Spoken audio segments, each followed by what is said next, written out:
Hello out there, good people of Earth. This video is in response to two listener requests. First off, I was asked by someone if I could channel the Seraphim. It's this order of angels who tend to the throne of God. I believe that they appear in Ezekiel, it is, and maybe there's also they make a cameo in Revelations. I believe, at least in Christian angelology, must be the word of the field, the study of angels. They're usually considered the uppermost angels, so those who sits closest to the throne of God, or the Godhead itself. And it's interesting because I was able to establish contact with them, and they do appear, much as I have seen them in iconography, as these sort of whirling cycles of fire, almost six-winged creatures, with a type of glowing eye or cyclopean mask in the center.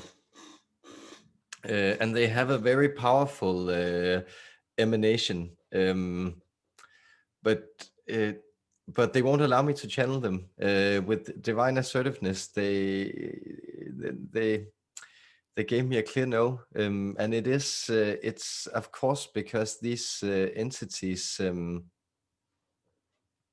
they don't in any way deal with what goes on down here, and they're not interested or invested in it in that way. So that is essentially the role of the archangels, as I believe it was also studied in scholasticism, that branch of high medieval philosophy, which deals in particular with deducing the realms and the orders of the angels. And so the Seraphim, you could think of them as those forces who sort of,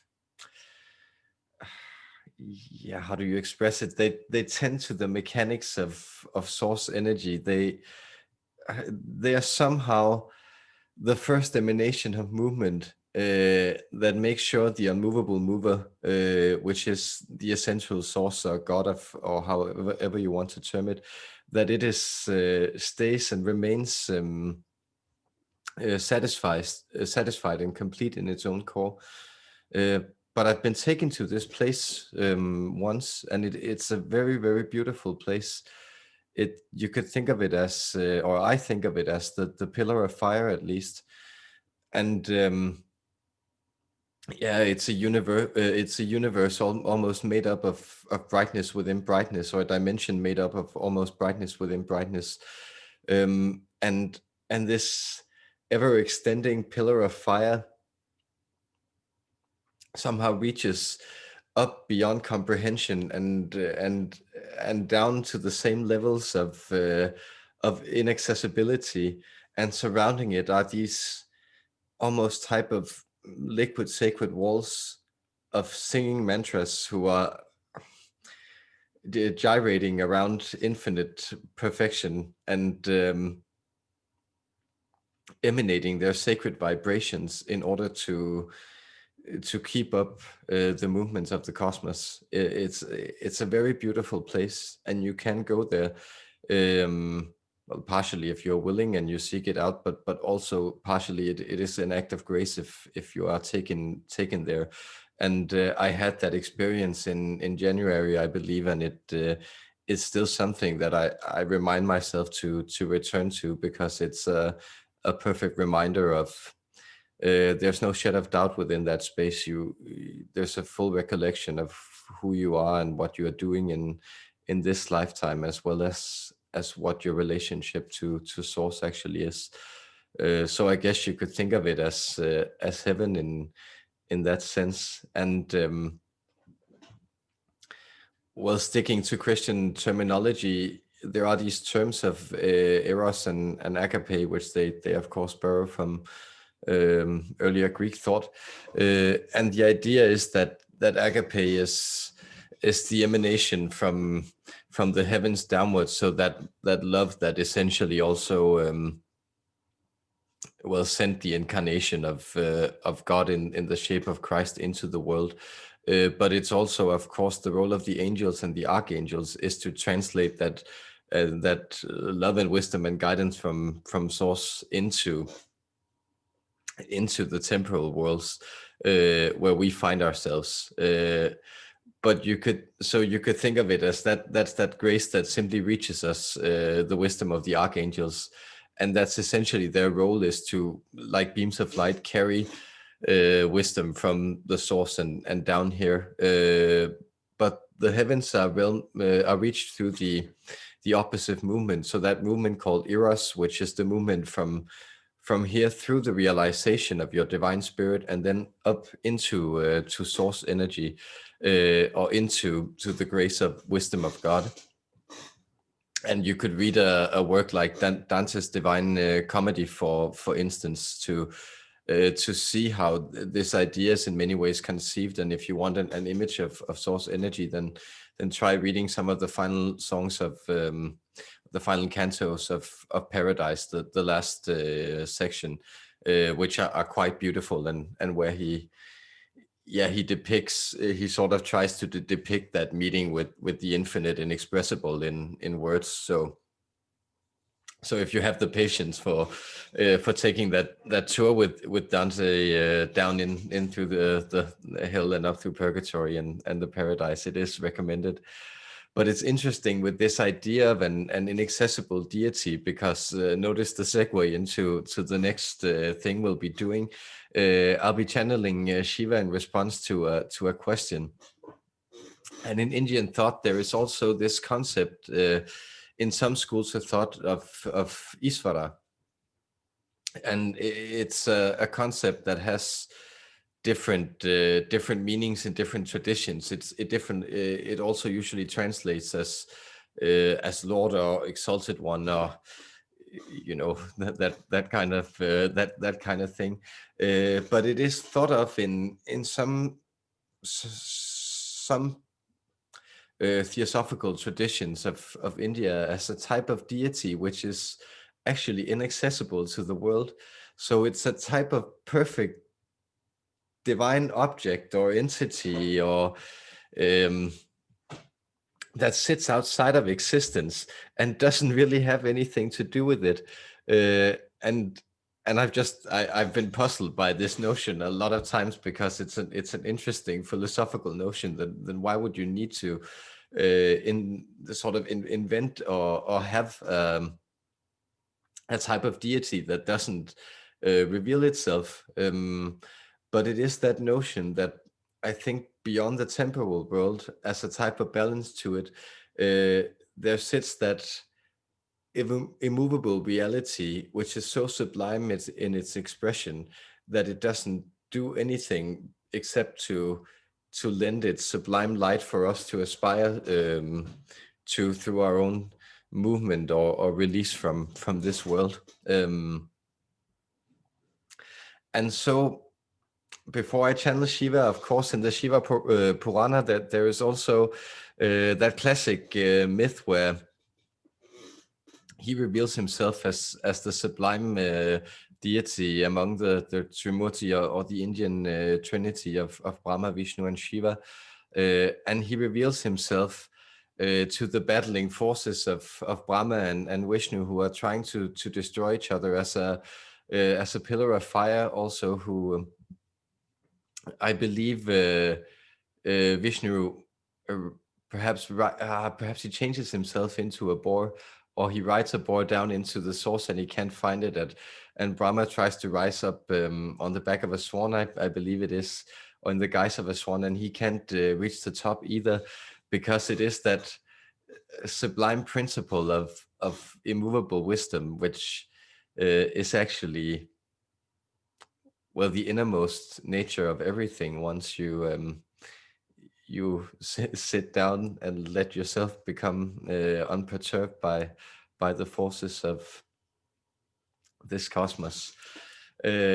And so, with that introduction, I will try to get Shiva to respond to this question, and it reads as follows. You can also read it below. What is the purpose of, and how do I heal from my breakup? Fate had it in such a way that our families fought and we were separated. We were so much in love with each other, and in one meeting we had to break up. We are alone and going to marry someone else, which of course is a sad predicament. And for those of you who may be confused, this is obviously stemming from Indian culture, where arranged marriage is still a regular tradition. So let's see what Shiva can do to shed light on that issue.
My blessings to you, child, son.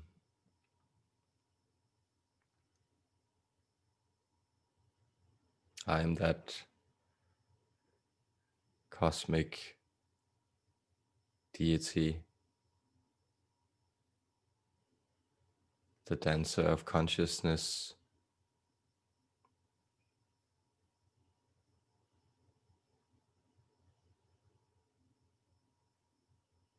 the Lord of still contemplation.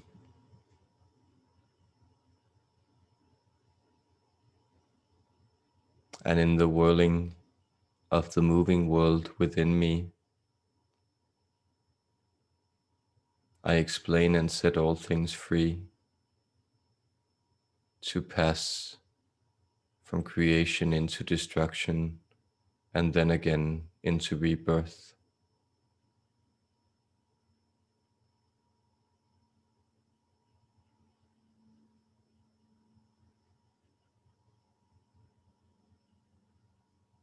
But I am not unsympathetic to your plight.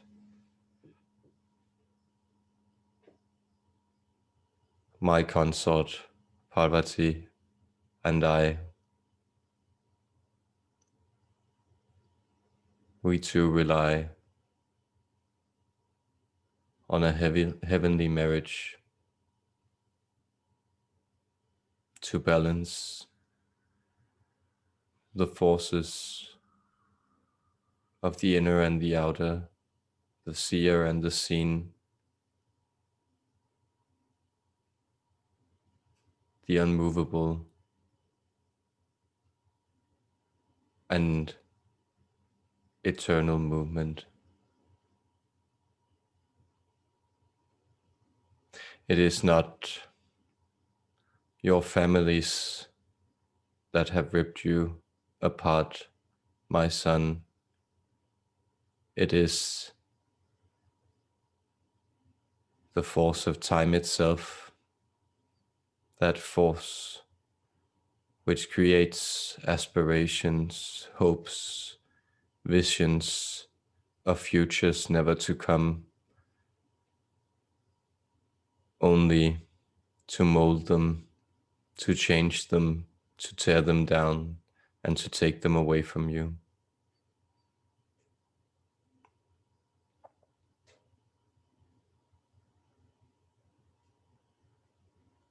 We my consort and I, we are sorry that you have had to suffer such a loss of grief and bereavement, of crushed hopes and the longings of love. It may be a small consolation when we tell you that it is often sweeter to relish that feeling of pain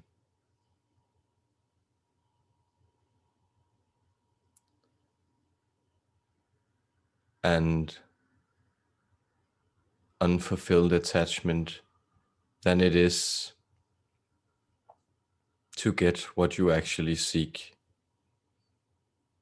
Realize that what you envision would come to pass between you would never have been the reality, but also realize that the hand of fate is dealt, and that if the two of you were to be together, it has already happened in the future, and nothing can prevent it from coming true. We do, however, sense that in your present predicament, it is an experience of pain that you are undergoing, and involuntary as it may seem, the purpose of this pain is for you to explore your own limits, preferences, ideas, longings, possibilities, and boundaries as a human being. All these things are being brought to the forefront, and you are in that difficult situation of experiencing personal wishes clashing with the need to also fulfill the expectations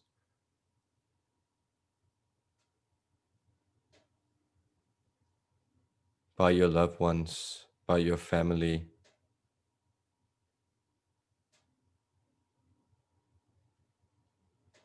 and to that part of yourself which is also demanding compliance and orderliness. You do have a choice. You always do. But what we sense that you are wishing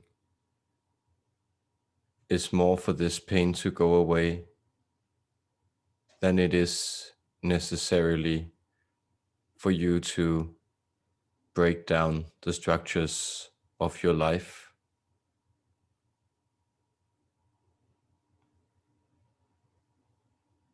That cliche you often point to, that every crisis is an opportunity, is true for this instant instead. Do you choose the rashness of following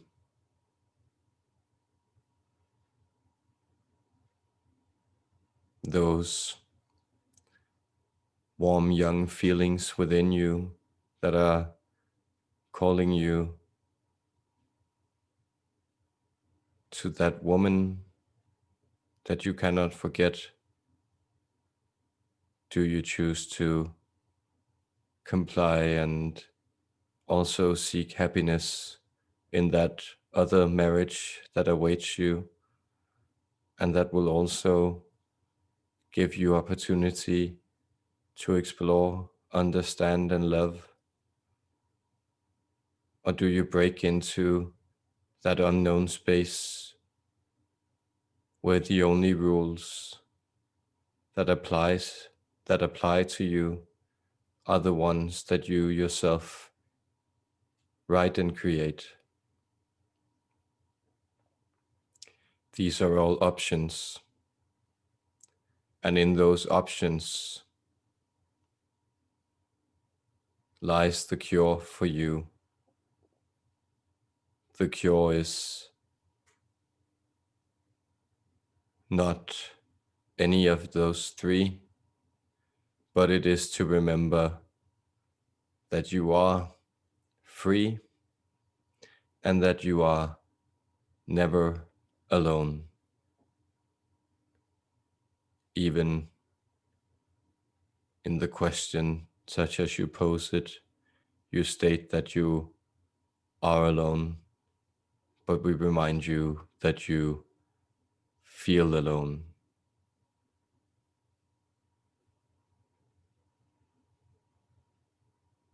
I am with you as well, as though those benevolent forces of your ancestors and those benevolent forces of the stars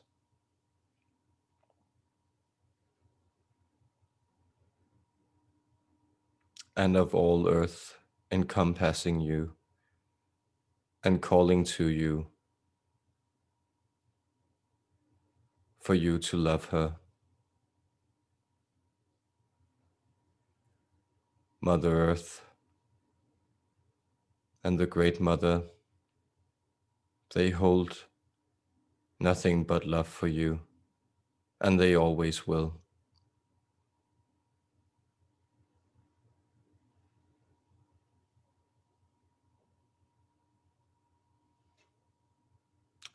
You are seen and you are appreciated.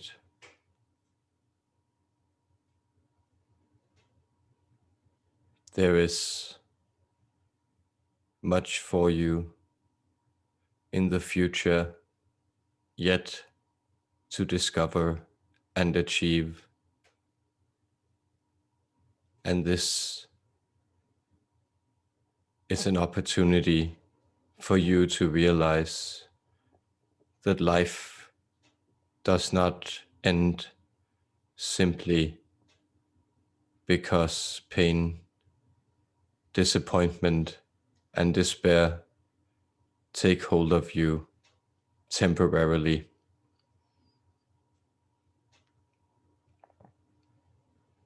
You glow and shine even in your sorrow, and I thank you for having sought my advice on this day. My blessings to you, Sun, and to all human beings.